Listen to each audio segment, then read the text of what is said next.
আপনি কি জানেন হাজার হাজার বছর আগে যিনি দুনিয়ায় সবচেয়ে বড় জুলুম করেছিল সেই ফেরাউন তার দেহ আজও অক্ষত।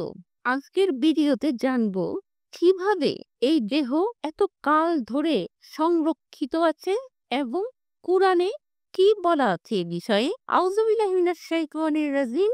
বিসমিল্লাহির রহমানির রহিম। আসসালামু আলাইকুম ওয়া রাহমাতুল্লাহি ওয়া বারাকাতুহু। আমার শ্রদ্ধাভাজন শ্রোতা ও সুধী মণ্ডলী, আপনাদের আন্তরিক শুভেচ্ছা ও স্বাগত জানাই কুন ফায়াকুন ইউনিটি চ্যানেলে।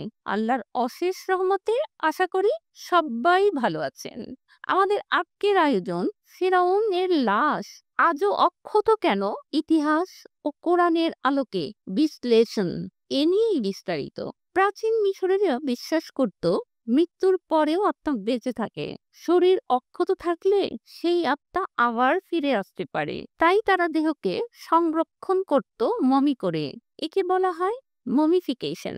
আজকে আমরা যে মমিটিকে দেখছি সেটি হলো সেই ফিরাউন যিনি মুসা আলাইহিস সালামের সময়কার ছিলেন।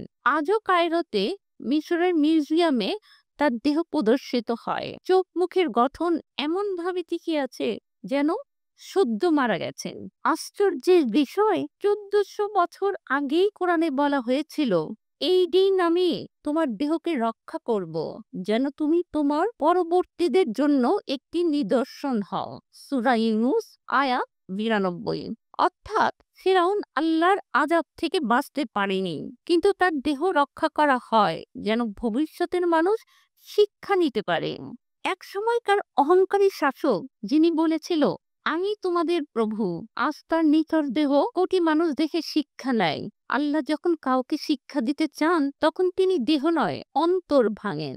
আপনার কি মনে হয় এই ঘটনা আল্লাহর এক সতর্ক বার্তা নয় কি? ফেরাউনের লাশ আজও অক্ষত কেন, ইতিহাস না কোরআনের নিদর্শন? আমিন। আপনার মূল্যবান মতামত আমরা জানতে চাই। আর ভিডিও ভালো লাগলে লাইক ও সাবস্ক্রাইব করতে ভুলে যাবেন না।